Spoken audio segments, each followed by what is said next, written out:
Welcome back, Wolfpack. Verlis here, and that's how you start off Fan Fridays. A nice, long 6v6 single battle. I don't really know what else to say. It looks like we're just going to watch a battle between Pokemon that aren't that insane, but still do work. I mean, I like seeing the Fortress. Fortress is the old school callback. Respect to that 4th generation. And the Crobat lead against the Hitmontop is something... I think I've actually seen this before now that I think about it. Normally it's something I say you don't see, but I'm expecting it to focus on that Crobat. Yep, and that means the Fake Out means absolutely nothing. However, after the Intimidate, can it survive? Hitmontop is going down. Alright, so, you know, there's a chance. If there's a little bit more bulk on the Hitmontop, I would think it could survive, but we have the recoil right there, and Crobat is just going to go and slam down that damage. Now, it might be choice banned. If it's choice banned on that Crobat, does make sense that there was a KO, like non-choice ban, a bit more mixed on that Crobat could mean something.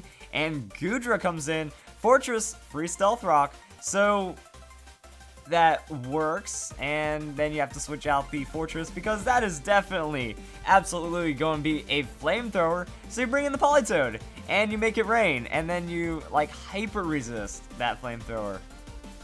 Unless Goodra's got like Thunderbolt, or Thunder, that would be absolutely insane. There's a Flamethrower. That is going to do 13 whole damage. And switching out the Politoed back into the Fortress. Oh, that actually works out. Because Fortress is tanky enough, Goodra doesn't get that stab. There's the Thunderbolt, so getting that mix up. Oh, okay, that Thunderbolt actually did a lot more damage than you would expect it to. Flamethrower would have done twice as much as that. So yeah, actually, that Goodra is pumping out the damage right now. And then we just go into Goodra. It's like, you know what? Fight the Blob with Blob. And going to outspeed as well into that Dragon Pulse. What is this Goodra, man? This Goodra's, the opponent's Goodra is hitting harder than I've ever seen. But the weakness policy on this Goodra is going to change it up. Alright, so we go for the one-shot Dragon Tail.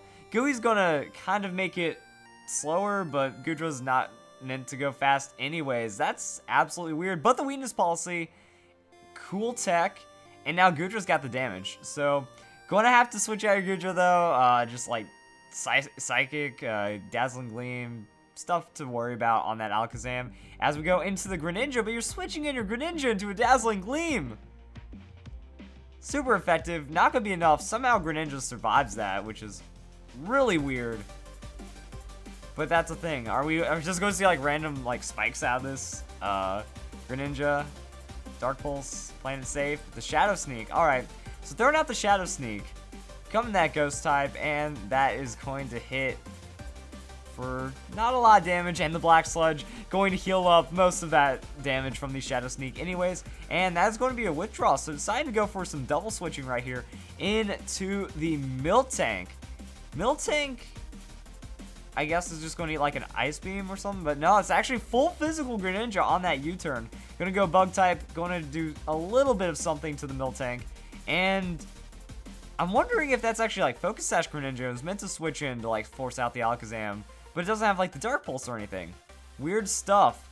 And now we go into the Machamp. So Machamp, Dynamic Punch. Scarf Dynamic Punch might make it pretty serious. And the Miltank is going to be withdrawn. Pretty big right there.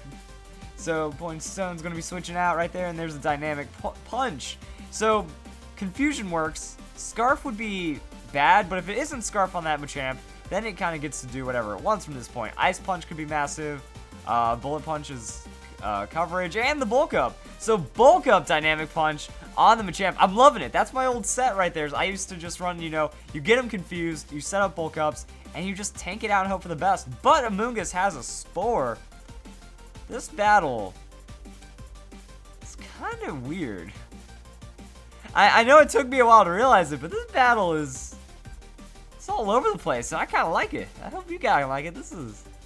it's kind of crazy right here. So we're going to see this Miltank.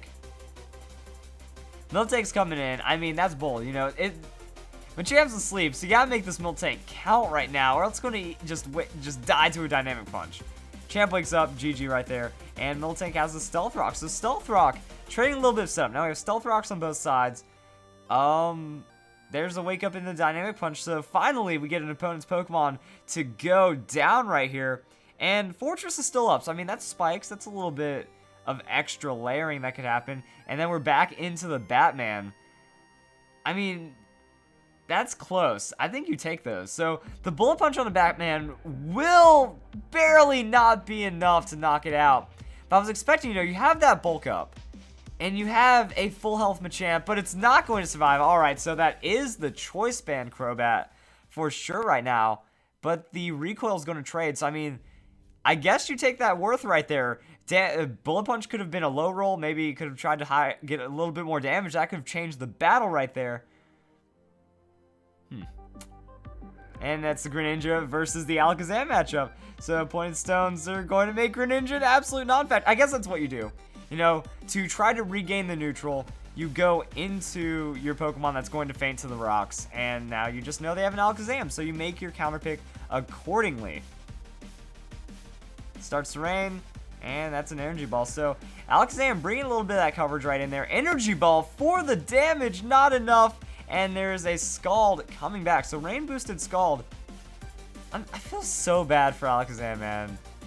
Honestly, I feel so bad for Alakazam. I want to just rewind that turn, so you guys have to relive it. All you Alakazam fans out there, so sorry, because I mean, what we've already seen is the super effective Dazzling Gleam not have enough damage to take out Greninja.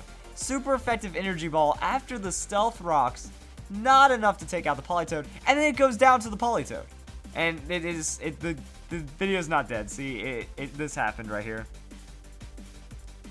That's kind of the thing. Like, okay, mini Alakazam rant because I went back an extra turn because I kind of canceled out this turn a little too early. But yeah, like Alakazam, back in the 4th generation, good Pokemon. Back in 5th generation, little not as good, but it used to have a lot of damage. It used to have an untouchable amount of speed. It used to have stats that meant something in a game where, the Pokemon weren't as ridiculous. Now, Greninja is a new Feral Pokemon, and Politoed is a new Feral Pokemon for sure, but this is like, I don't even know, like the Alakazam, it feels like if it had Life Orb, it should be able to do more damage than that. It should be able to play it a lot stronger, and it just didn't get it to work. So yeah, the current Alakazam, even if you like Mega Evolve Alakazam, feels like it's slightly under that damage. It relies on those super effective hits, but then when you realize that Greninja just outclasses in every way. Greninja is going to hit harder, and yeah, it has enough speed anyways, so that's kind of it, and like we just get to watch the Skull. Like, Alakazam's too frail. Very unfortunate stuff right here. And now we resume to our regularly scheduled Fan Fridays as we go into the Amoonguss to handle the Politoed. The Regenerator's bringing Amoonguss back up. That's going to be the Scald. I guess trying to get that burn down. You get the burn. You have the rain. Stuff could happen. You eat the Spore. You're switching into a Spore anyways. You might as well take it on the Politoed. Ice Beam could have been massive, though. If we're thinking actually like Stab Rain Boost against the not very effective. Okay, yeah. Like if it was a neutral, honestly, that's the different thing right there. Like against flying type Pokemon, I think the Scald is actually more damage on the rain than the Ice Beam. But since it's resisted, Ice Beam is more. Going for that burn right there is what was apparently happening. And now we see the Absol. Mega Absol, let's go. All right, cool. Cool stuff. We see the Mega Absol trying to get set up as the Politoed is chilling on that Spore. And there's a punishment. I don't even remember what that does. That's like the more the opponent has set up, the more damage it does. It's like a reverse stored power, I believe. And then that's going to be enough to finish off the Politoed anyway. So Fortress comes in, a little bit from the rocks, below half. Sucker Punch is going to fail because Fortress has that Reflect. I was about to say, Fortress doesn't get to set up because that's a Magic Bounce. You don't Spikes, you don't Stealth Rocks that. Rain's going to stop. The Fire Protection goes away. There's a Sucker Punch. So we're going to see how much damage we do. Not a lot to Fortress. The original defensive bastion right here. And there's a Rock Tomb. So going to try to slow down. I was about to say, without that crit, if that wasn't a crit, that would have been scary because Sucker Punch is doing less damage than just a random Rock Tomb. But that's going to slow you down, and then you go into the Amoonguss. That burn would have been helpful. Anything would have been helpful, but now we're getting dual screens. What is this Fortress? Oh my goodness. Alright, so you Stealth Rocks in a dual screen. You don't even have Explosion. You don't even take it out like that. You just throw out the Rock Tomb. Get a little bit of damage. You might slow down their Sweeper, slow down their lead, slow down their something, and make it count. And the Amoonguss responds with a Grass Knot that does no damage. There's no Pain Spell on this fortress. There's no spikes on this fortress. No Toxic. And it's just doing its own little thing right there. So the Light Screen Reflect, if that's Light Clay, it makes sense. Getting that manual switch out. Going into the Goodra. Now, Goodra's got that boosting. But, not good. Sap Sipper plays out. Oh my goodness, the Sap Sipper on the Spore might change everything. And now we see why the physical could work. You go Sap Sipper on that physical. You have Weakness Policy in the backup. I don't think the opponent understands what's going on. He threw out the Grass Knot for some reason. And there's a Dragon Tail. So +2 Dragon Tail on the Amoonguss. Not enough. Alright. But it's still switching out. But you're giving Amoonguss a free Regenerator as you go into the Absol. And you gotta switch out. You know, you have all offensive moves, I'm imagining. And the Sucker Punch is going to take you out. So you get that free switch on the Fortress. After Reflect, I think Absol can still take it out. I guess you're sacrificing the Refortress right now. Play Rough, though, from the Absol. That's another one. Absol's outspeeding anyways. Wow. Play Rough's not enough. And the Rocky Helmet. Oh, wait. There's Rocky Helmet. Did I not see that earlier because I'm an idiot? Let's just tack that one up as being an idiot. But the Punishment finish. I think this is the first battle in history of Pokemon. The only time you will ever see Punishment on an Absol that's Mega knocking out 2 Pokemon. I think that's true.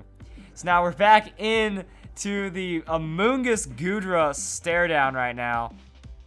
I mean, Amoonguss doesn't get to do anything right here. And it looks like instead of Giga Drain, oh wow. I don't think the opponent was ready for the Sap Sipper Goodra. Like, the Amoonguss has too much grass. 7.8 out of 10, too much grass. That's going to be the Dragon Tail. I mean, Dragon Tail does its own little thing right here. And Iron Tail. Oh, Iron Tail. Okay. I just saw tail moves. Never mind. Toxic on the Goodra. It's going to be kind of bad right now. So there's the Badly Poisoned. So it's Toxic, Synthesis, Spore, and then instead of Giga Drain, because it looks like Amoonguss is tanky enough, it has the Grass Knot, which is a nice little bit of tech. So we're trading Goodras right here. Goodra's Iron Tail going to finish off this annoying Amoonguss, but put a lot of Pokemon to sleep, and it had a lot. Oh, that was the battle. Never mind. I thought something was still left over, but no, that's GG. Was that the last Pokemon? Goodra's last Pokemon, wasn't it? Wow. That battle was a lot closer than I expected, and then it came down to that last turn. Huh. My bad for not selling that. I could, like, go back to that last one and be like, it is down to the last Pokemon for each opponent. The Iron Tail damage versus the Amoonguss. Also, that might have explained why Dragon Tail didn't switch out the Amoonguss as well. And you're just playing it for that safety right there. Oh man, does Amoonguss survive that poison turn? Yes, it does, and that is going to be enough damage on the Iron Tail to knock out the Amoonguss. No more options left. GG. Hope you guys enjoyed this battle. Get ready for some more Fan Fridays.